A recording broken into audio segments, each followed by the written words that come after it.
Welcome to Community Corner on 94.5 Praise, a program where we discuss the topics affecting the Low Country, but also programs and organizations making positive changes in our community. Today, we have on Community Corner three people who I think do an exemplary job in working with the youth of our county. And they are Coach LJ, Coach Parker, Coach Kelly, and there is a fourth person who cannot be with us, who is Coach Justin Parker. These four men actually dedicate their time and their energy and just an enormous amount of sacrifice to children who otherwise would not have adult men involved in their lives. And so they work and is a part of the Extra Mile Club. About 3 months ago, we had the executive director, Ms. Dantzler, come on and explain to us about what the Extra Mile Club does. And I said at that time we were going to have a continuation of involvement of the Extra Mile Club. And so I don't think we could have had any better representation than these three gentlemen that we have today. So tell us, if you will, what it means to be involved in the Extra Mile Club. This is Coach Kelly. For me, it's more of a reinforcement of the community, a reinforcement for even those who have their fathers in their lives, and of course, absolutely for those who do not have a father in their life or a male figure. And for me, it's more so a giving back and making sure that the generation behind us, or behind me rather, gets the proper influence on the growth and how to be a man, how to be respectable, how to be a contributor to the society, rather than just be a statistic and something negative in the community. So it's about positivity and about growing young men. That's it for me. Coach LJ, what do you say about the matter? I pretty much feel the same way Coach Kelly feels. It's all about giving back, to the youth. Me coming up as an athlete myself, I pretty much feel like the opportunities that the Extra Mile Club get is one of the greatest things that could happen. And along with all the things that Coach Kelly say, teaching them how to be a man, and sports is my thing, so I use that as my vehicle to reach them in the best way possible. Coach Parker, what do you say? Yeah, like Coach Kelly and Coach LJ said, just seeing these boys grow up to be great young men and positive influence in the society. But for me, like LJ, I was a athlete growing up also, and I like to use sports to interact with the kids and draw them in also. So in other words, I think what I've heard all three of you say is that you use sports as the mechanism to actually make a positive influence in their lives in becoming the men that God has created them to be. Is that correct? Yes, sir. Absolutely. The thing about us, and I think a lot of times we get confused or the focus is not there, is we try to put the sport first, whether it's football, basketball, or what have you. But for EMC, we just use that as a tool to draw young people in and a tool to teach. A lot of times it's reverse. They'll have your kids out there and it's football, football, football. And if we mentor, then okay, if that happens as a byproduct, then okay, that's fine. But for us, the mentoring is always there first. The discipline is always there first. Then we come with the football and okay, we can start teaching techniques and things like that. But the football is just a tool.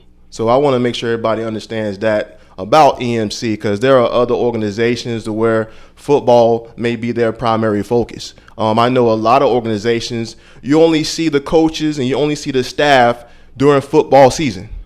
EMC, you'll see us year round throughout the community. We are involved with your kids. We're involved with the community. So it's not just a seasonal thing.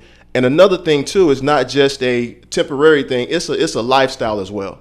So you see Coach LJ, Coach Parker, myself out in the community, we're not just talking about football and how well your son did on the football, but we're concerned about academics. We're concerned about their personalities and what they're doing in the communities, their behavior in the home. So the football is a tool, and we take that tool and expound on the things we need to teach the young men to be young men. You know, that is awesome and just well put, and it is for those reasons that I am involved as I am, because you all actually convinced me that this is worthwhile. This is by far the best program that I have seen since I've been in Beaufort County that would address the needs of young men and them becoming responsible citizens of society.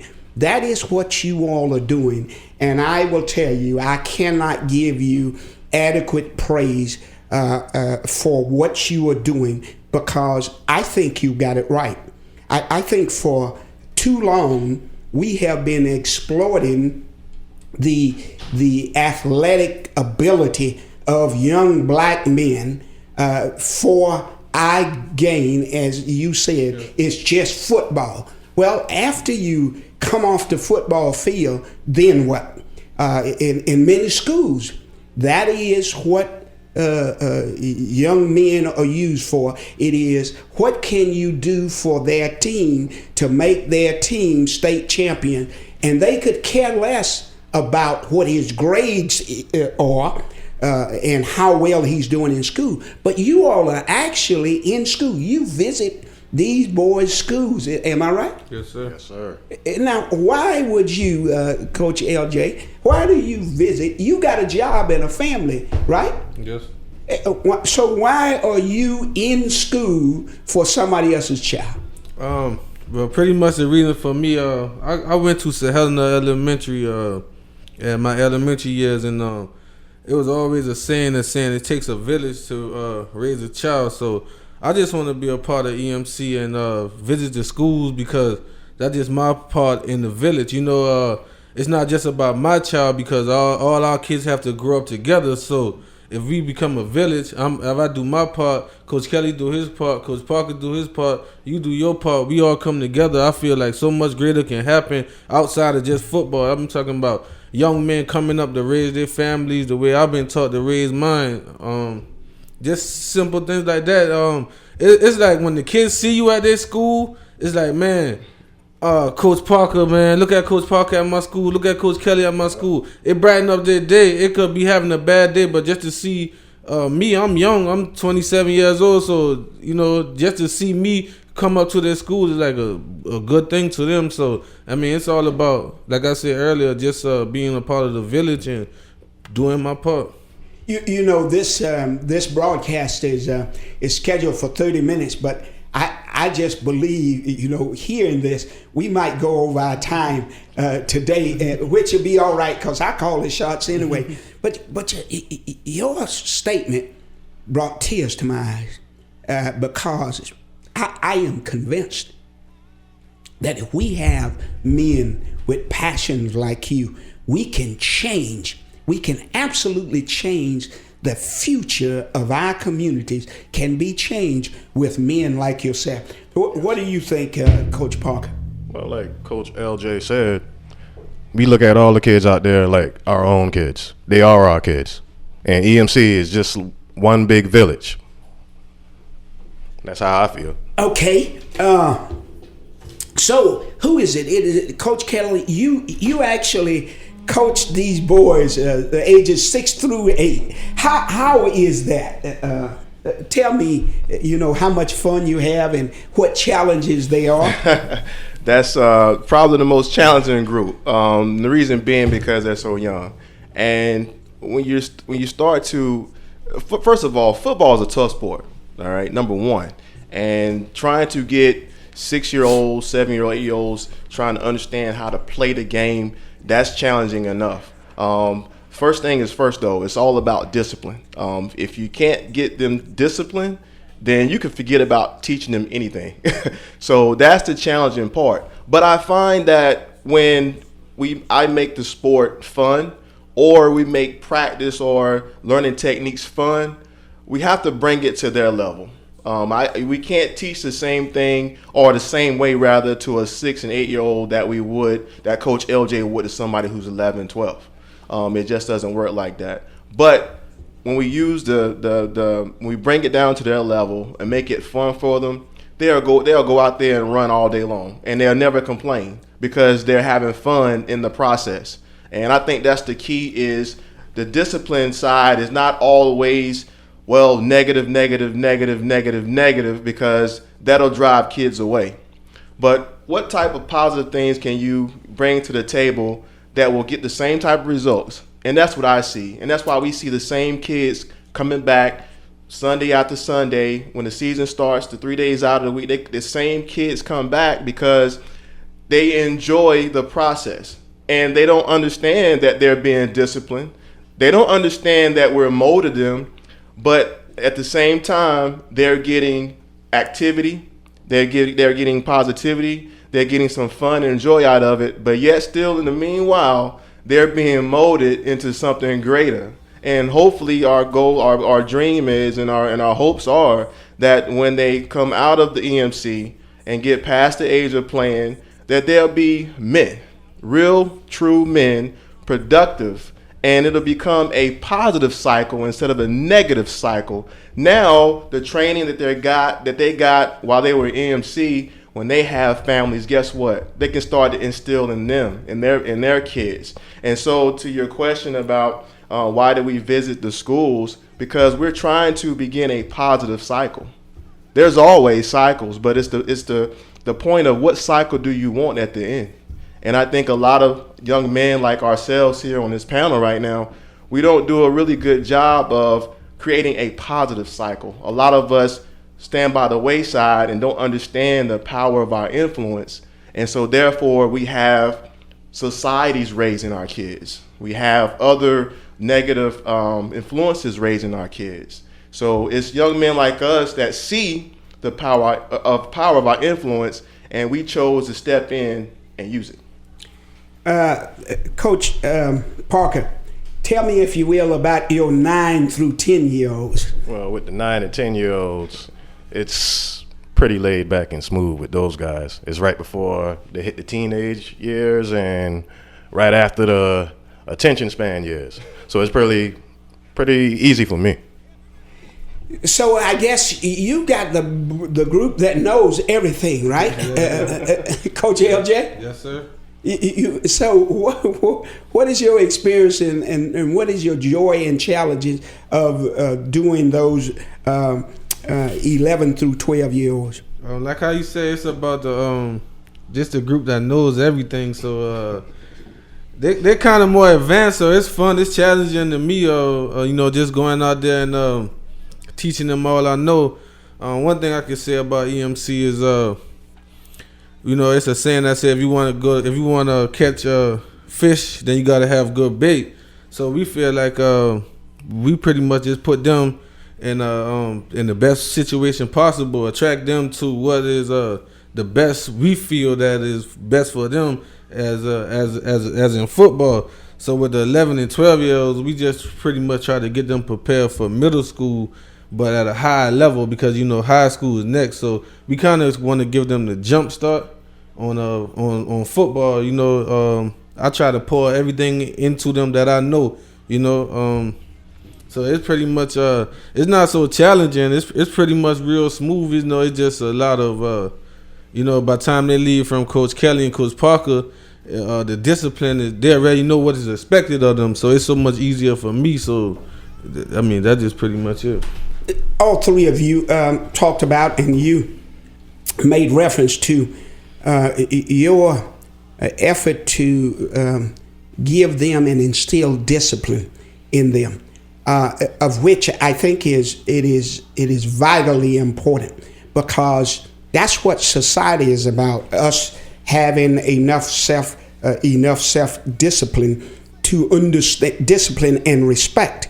For us to understand that we are not in society in ourselves, that we have to, number one, respect ourselves, respect others, and have enough discipline to restrain ourselves That is one of the greatest problems they have in the public school system, and I know you know this, and that is having children with enough discipline to put themselves in an environment, a controlled environment, that they can restrain themselves and their impulses to where they can learn. Because I'm convinced that, as Coach Kelly said, you have got to discipline them in order for them to learn football. Equally, they have got to be disciplined in order for them to be taught in the public schools.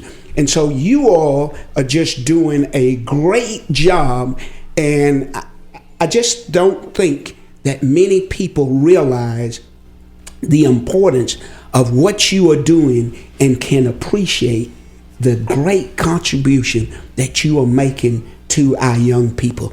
Yes, sir. I just want to touch on what you just said a while ago about having the discipline first, and we relate that to trying to teach them in football. But just like you said, so many good things can come out of the EMC process, and one of those things being that when we discipline them on the field, a lot of times, more times than not, that translates to the classroom.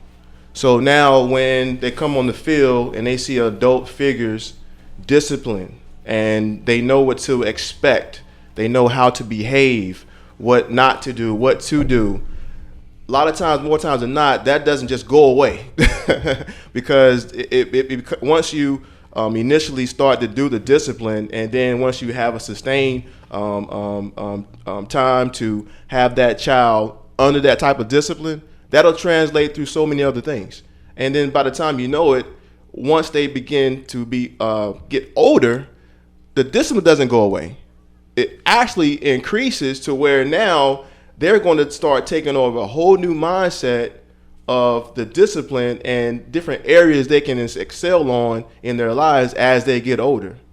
I would encourage you, and I'm going to sort of pause here and dovetail on what you just said, and that is knowing the president of EMC, Brother Dantzler, and knowing his passion for getting children to be disciplined and moving through this process, I would advise and encourage law enforcement, the educators. I will actually encourage them to get to be a part of this process and to support this process any and everywhere that we possibly can. I have briefly mentioned it to the superintendent of schools and plan to have more and more talks with him and our school board member, because I am absolutely convinced that the school system will greatly benefit from this process. They are the great benefactors of receiving a child that is disciplined enough to be put in a controlled environment, if you will, and have the discipline not to disrupt the school, if you will. I think the law enforcement should get involved, because I am absolutely convinced that the children that you are producing in society today, putting in the society today, will drastically reduce the number of infractions of violating the law and all those things. And so to the sheriff and to the police chiefs, I will say, please get involved and lend your resources and everything that you got to this process. I think too, so much good things that come out of this, but the energy that the law enforcement, the classrooms, focus on at a latter end of a child's growing up in life, it's not too late, but it's challenging when you do it late like that. It's challenging. So now if you got somebody that's 12 years old, 13 years old, and he spent the last 12 years of his life under influence that was negative, what do you expect he's going to be? So now, when he's 15, 16, he's in a, juvenile system. And when he's older than that, a lot of us just write him off. But we don't spend a lot of time and focus and energy on programs like these that get them at 6 years old. And I don't understand whether it's the community thing or I have no idea. But I know that when you start off as young as 6 and start planting a seed of positivity in a young kid's life, that's the time then. It's not the time to come in at 15 years old. And now we're wondering why, little Timmy is such a behavioral problem and we want to put him in school suspension. We want to do this to him and go to this alternative school. When he gets older, we want to lock him up. But that's the latter side of it, though. But what happened to all the energy before he became a problem like that? And I think we jump on kids too late, but we never spend any time with them in the meantime, and we expect them to be these perfect citizens, and it doesn't work that way. And now they're a nuisance to us in society. We don't want them around anymore because they're older. But when they're 6 years old, riding their bicycles, we just see them. We don't spend any time with them. We don't instill that in them. So to your point, the law enforcement, I guarantee you they would rather spend more time with someone who's 6 years old than somebody who's 16 and has a real bad problem, or 26 who's almost just, untouchable now or unreachable now. So I agree to your point about the law enforcement, even to the schools to some extent, because when you get to high school, if somebody is a bad student, more times than not, they're not going to get the help they need when they reach high school. More times than not, they're going to go by the wayside, maybe not even graduate, and become even a bigger problem. The fact of the matter is you're so right. It is much harder to intervene in that child's life when they are 14, 15, 16 years old, to get them in good study habits and all of those things.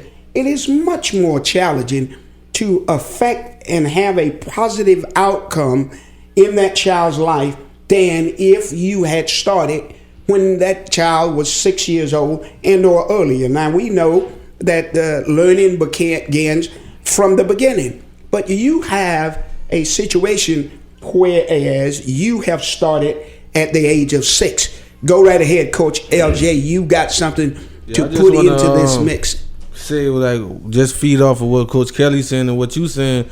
Pretty much what discipline is accountability. You know what I'm saying? Being held accountable for your actions. I mean, we got every excuse and say single parent homes, this child in this environment. But if we teach them at 6 years old that you only can give an account for yourself, you know what I'm saying? You only can come out here and if you want to be the best at something, you put in the work and you hold yourself accountable. I think that's how leaders are made too, man. Holding themselves accountable and everybody else accountable.